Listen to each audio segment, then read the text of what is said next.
Flowers add a natural aroma and burst of color to the home, and they make rooms feel more cozy and alive. They are a great addition to your home decor, but are often quite expensive when bought from local florists. So I thought it'd be a lot of fun to pick a bouquet online that I like and then head over to the supermarket to try to recreate a similar arrangement.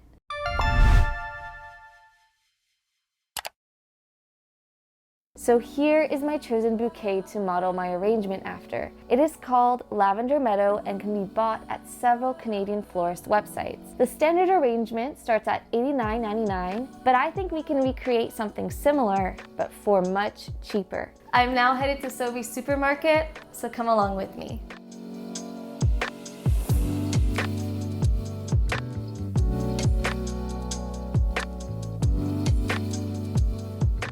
So these are the flowers that I chose.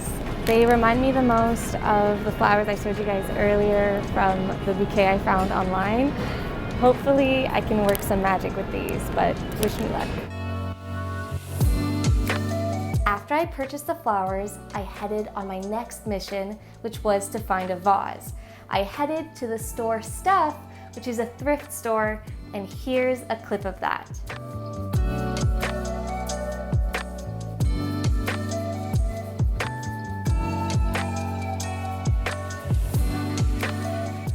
I quite like these, but they're too small for the type of bouquet that we're trying to do. And then this also caught my eye, but I think it's a little bit too old-fashioned. I'm torn between these two. I quite like that this one has these wires around it, but I think this one works better with the color of the flowers, so I'm gonna go with this one. Here's your receipt, my love. Thank you, have a great day.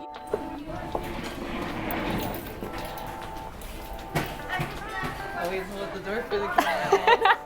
I can't believe this was only $2.25. It was only $2.25. A steal if you ask me.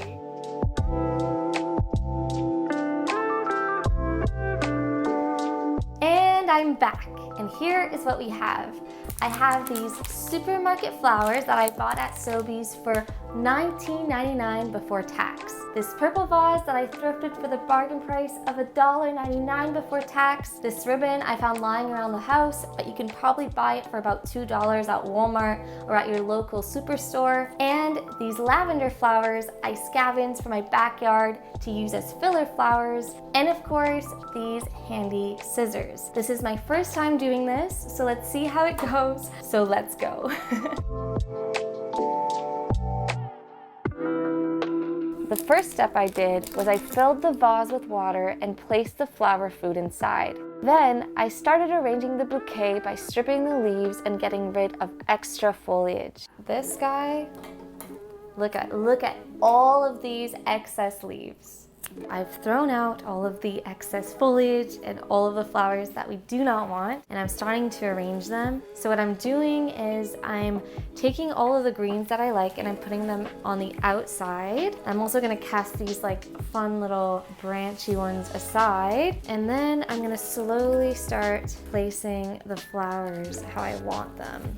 So I cut the stems to fit the vase, and my technique was to arrange the largest, most colorful flowers in the middle as our focal flowers. Then I added the lavender in as our accent flowers and added plenty of green filler to balance it out.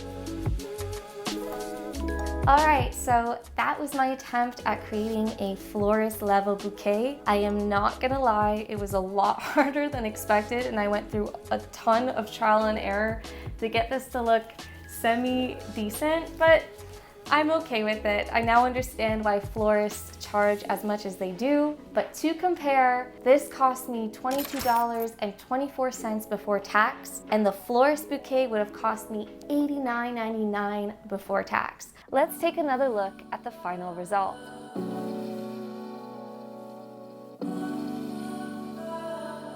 Flowers are a great way to liven up your house, and if you're looking to buy a new home, you can turn your home buying dreams into a reality when you shop around for your mortgage with HomeWise. Next Home can get you up to $1,000 cash back. Find out what you can afford without a credit check in just 5 minutes. Get the best rate for you and save money in the process. Do this all online for free at homewisepartners.com/nexthome. If you enjoyed this video, don't forget to hit the like and subscribe button below and visit our website nexthome.ca for more lifestyle stories like this.